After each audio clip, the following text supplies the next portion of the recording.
London, 1888, an accursed wasteland of grotesque neoclassical palaces, gaudy terrace houses, and pockmarked statues of war criminals stained in bird crap. The air, thick with choking soot and stinking fog, made breathing impossible, and the fetid Thames River was an open toilet, bisecting the metropolis with a wide, meandering wall of stench. Effete inbred elites huddled in the West End, smoking opium and playing whist in exclusive gentlemen's clubs, imbibing absinthe and laudanum in opulent salons, and violently abusing high-priced French prostitutes, taking out on them the trauma of years of public school buggery. Meanwhile, their anemic wives, poisoned by the arsenic-laced wallpaper, cured their hysteria with doctor-prescribed neck massagers. In the East End, we find the huddled masses of so-called Great Britain, driven from the countryside by greedy landlords and that devilish archenemy of the filthy peasant, the cotton gin.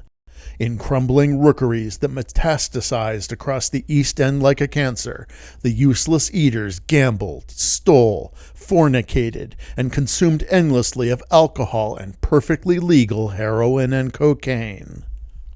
London, the prolapsed anus of the British Empire, and festering deep in the heart of the city lay the worst slum in that sprawling mass of blackened stone and worm-riddled wood, a pus-filled fistula in the diseased bowels of Anglo-Saxon perfidy, the lowest pit of that fiery Tartarus called Albion. Of course I'm talking about Croydon. But the second worst place in London, deep within the impoverished and crime-ridden East End, a stinking privy filled with the very worst of the depraved and hopeless human race, but at least better than Croydon, was Whitechapel. This is the stage upon which our tawdry drama is set. For in the fall of 1888, a demented killer stalked the streets of Whitechapel, hunting and eviscerating homeless alcoholic prostitutes, and then disappearing into the noxious fog like a vengeful revenant.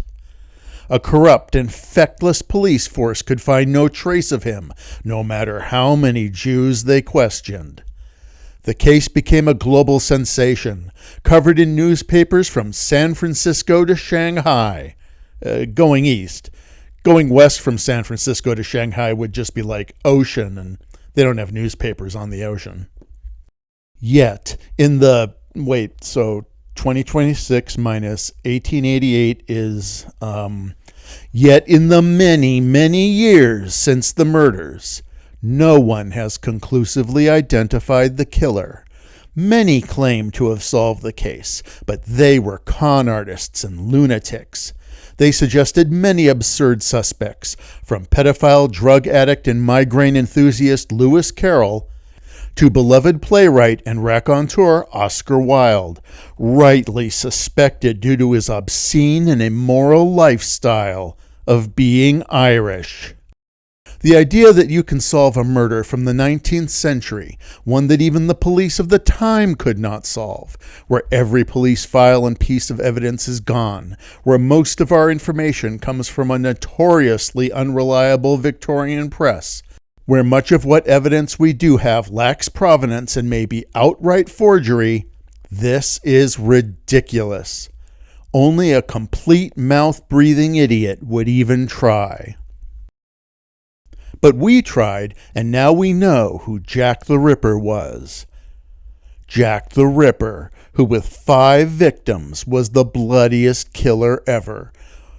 Worse than Caligula and Genghis Khan and King Leopold II and Adolf Hitler and Henry Kissinger and Stephen Moffat combined. The true identity of the most famous serial killer in history will shock you to your very core.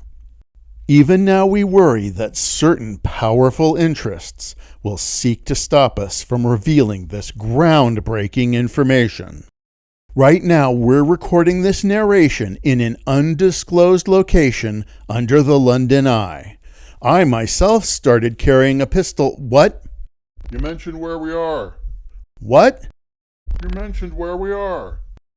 Oh, well, just cut this part out then. Where was I? Because our enemies may attack us at any minute, it's best we reveal the Ripper's identity right here, right now.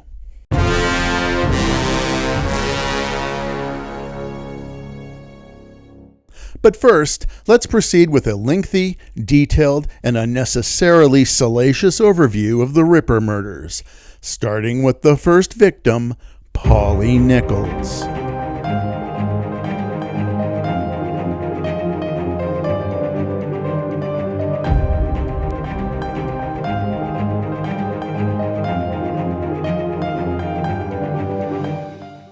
Many Ripperologists agree that the first victim of Jack the Ripper was a woman named Martha Tabram, but nobody cares about a bedraggled alcoholic harlot like Martha Tabram. So instead, let's focus on a bedraggled alcoholic harlot born Mary Ann Walker in August 1845, not far from where her lightly eviscerated corpse would be discovered in August 1888. Mary Ann was born to her parents, much like so many other people. They were Edward Walker, who worked euthanizing ugly horses, and Carolyn Webb, who sold cigarettes, mercury pills, and French letters to the employees in a factory producing medical neck massagers. At age 18, Mary Ann married William Nichols, who sold mink stoles made out of raccoon pelts. The ceremony took place in January 1864 at St. Puffy's Parish Church of the Ascension of the Escalator in Sewers Gate, East Pillixshire, London. In 1880, they split after Edward cheated on Mary Ann with a 16-year-old laudanum bottle label fastener from East Shaggington. Edward took the couple's 18 children and moved to Scumsbury-upon-Ditch, where he opened an emporium selling expired tins of baked beans. Mary Ann was left on her own, and as a morally ruined wretch exiled from polite society, could not find a position. Desperate for the 4 pence a night to rent a hovel, she descended unwillingly into the gaping maw of that most ignominious of professions, the worst depths anyone can sink to, divorce law. Wait, sorry, I mean the second most ignominious of professions, the second worst depths anyone can sink to, prostitution. In despair, she began to imbibe indiscriminately of that wretched poison, distilled spirits. Her favorite drinks were 2 mainstays of the English alcoholic, the gin clitoris and the Benjamin Disraeli, a concoction of 3 parts grain alcohol, 1 part cocaine, a dash of formaldehyde, a jigger of Manischewitz wine, and a lemon wedge. Fortunately for Mary Ann, her ex-husband was ordered to pay her 5 shillings a week, which adjusted for inflation would be a modern $15,000. But when he learned about her shameful side gig giving 4-penny knee tremblers, he refused to pay. She no longer had the income to pay for the necessities of life, rent, food, medicine, and gin clitorises. She lived in and out of workhouses, those paragons of charity established by a benevolent and Christ-like British elite, where the poor were offered food, shelter, and medicine, as well as the opportunity to have the poverty beaten out of them through confinement, violence, starvation, hard labor, and rampant disease. By this time, she was going by the nickname Polly, calling herself after Polly Bidet Crapper, the famous West End freak show veteran and erotic maypole dancer who owned a beloved traveling circus of trained moray eels. In 1888, the year of our sordid tale, Polly secured a position as a domestic servant in the home of Mr. and Mrs. Nebuchadnezzar Cowdrey, a teetotaling couple from Wandsworth, who were devout Eighth-day Adventists, a splinter group of the Seventh-day Adventists, and ardent water sports enthusiasts. What? The sex thing? No! Crew, rowing, in the water, fit young men who adore the coxswain. Get your mind out of the gutter. But after only 3 months with the Cowdreys, Polly fled her situation and returned to the streets.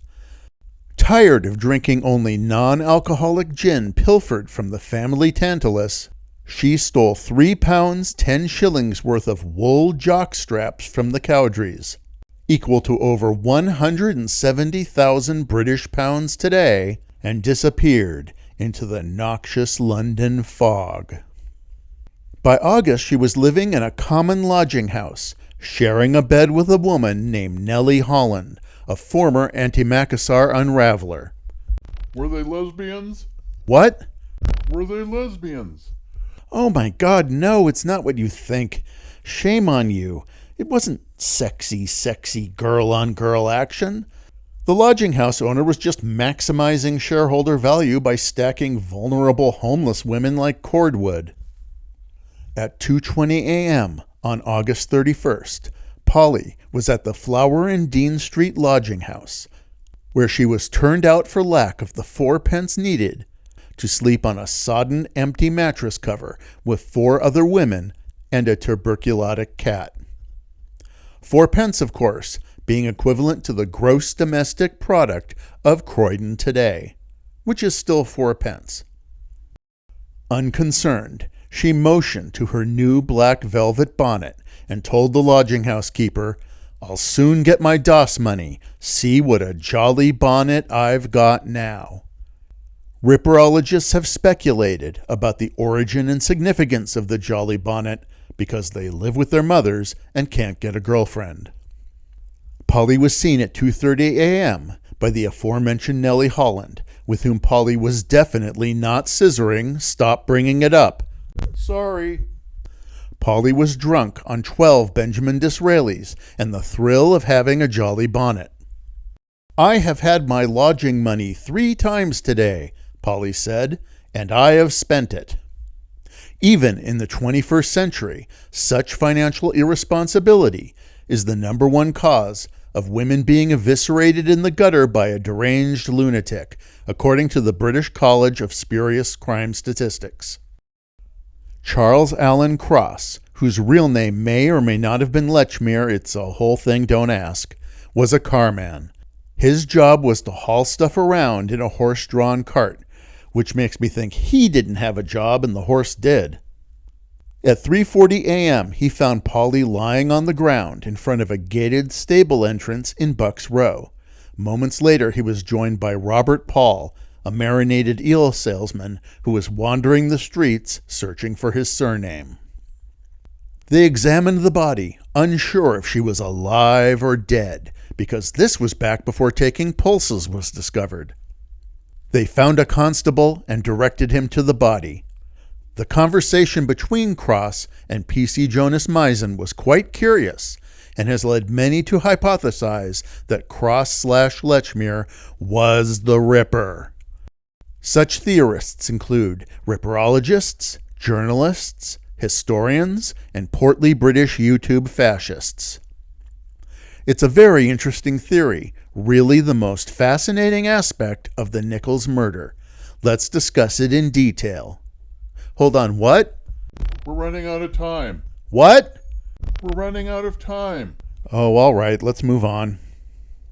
Nichols' body was moved to the old Montague Street mortuary at 5:20 a.m., which wasn't as well appointed and clean as the new Montague Street mortuary. She was examined by Dr. Rees Ralph Llewellyn, the surgeon who declared her dead at the crime scene. As a Victorian medical doctor, his practice consisted of dispensing heroin for coughs and rashes, blowing cigarette smoke up patients' rectums, and curing women's hysteria with neck massagers.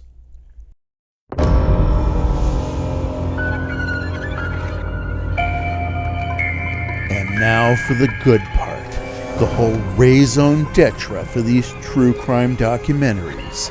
Lurid graphic descriptions of violently and horrifically mutilated corpses. Buckle in, everyone.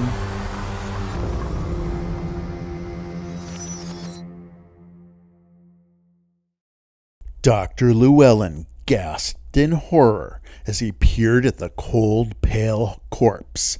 The crazed lunatic who perpetrated this perfidious crime had beaten her about the face and knocked out 5 pearly teeth. He slashed her lovely supine throat and viciously stabbed her in the most private parts, not once but twice, or as they would say in Victorian London, the old double snickety-snackety in the finity fanny. Her soft, supple abdomen had been cruelly pierced a half-dozen times, and her glistening pink bowels protruded through the vicious, bloody incisions, like the horrific mistakes of a drunken surgeon who flees the country to avoid the malpractice suit, and also his wife, as he got his nurse practitioner, a young communist insurgent exile from the Philippines, pregnant, and that's why he was drinking in the first place. Anyway, wait, that's it? Where's the rest of the gore? Sorry, that's all there is. That's lame. The later murders were much cooler. Wait till we get to Mary Jane Kelly. Ooh boy, that one's like a Yoshihiro Nishimura film.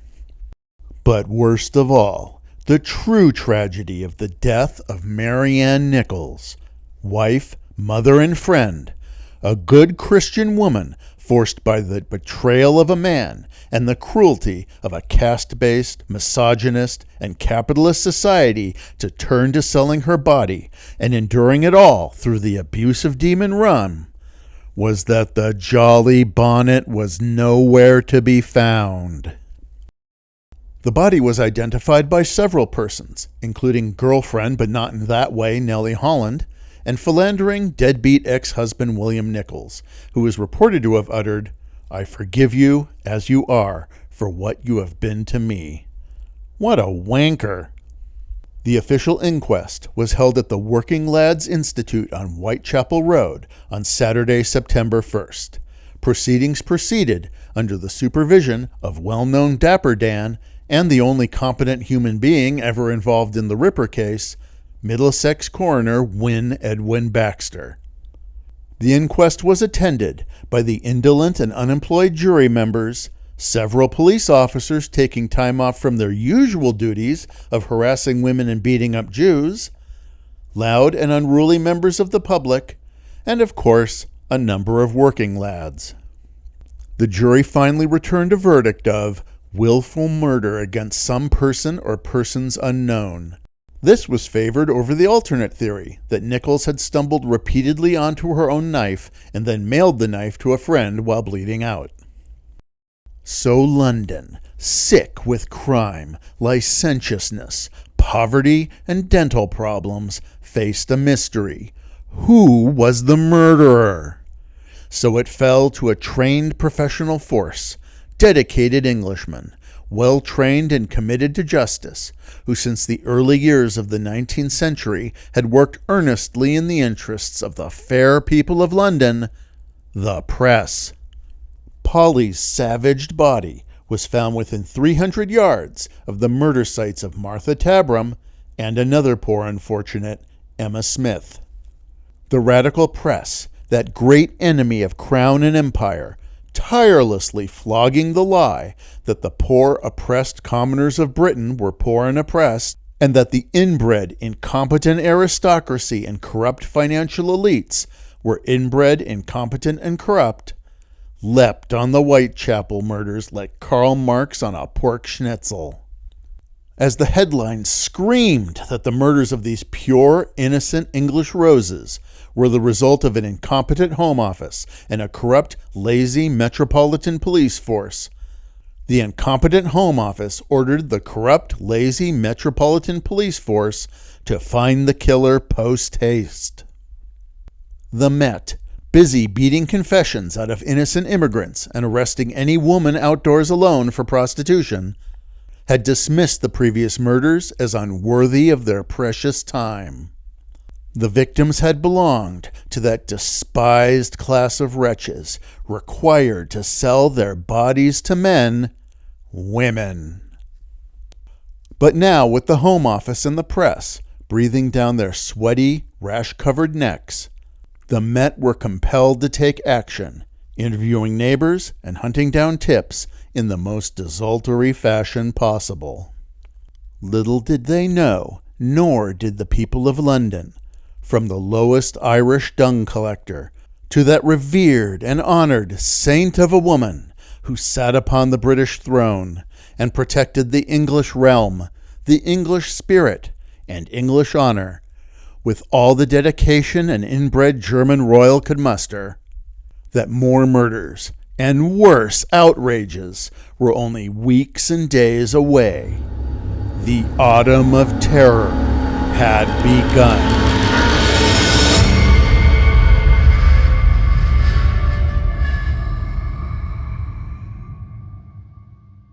Next time, we'll discuss the fallout of the Nichols murder and the dastardly slaying of the next victim, fermented sugarcane distillate enthusiast Annie Chapman. And we'll learn how the world's first and greatest police force, the mighty Scotland Yard, managed to turn the whole thing to bollocks. Before we go, we'd like to thank our sponsor, Throckmorton & Sons Electrovibrational Ladies Medical Neck Massagers. Is your wife hysterical, asking for her own money or making demands on your precious time at the club? If you want your woman docile, meek, exhausted, and strangely pleased, try Throckmorton & Sons Electrovibrational Ladies Medical Neck Massagers. Not for use on the neck.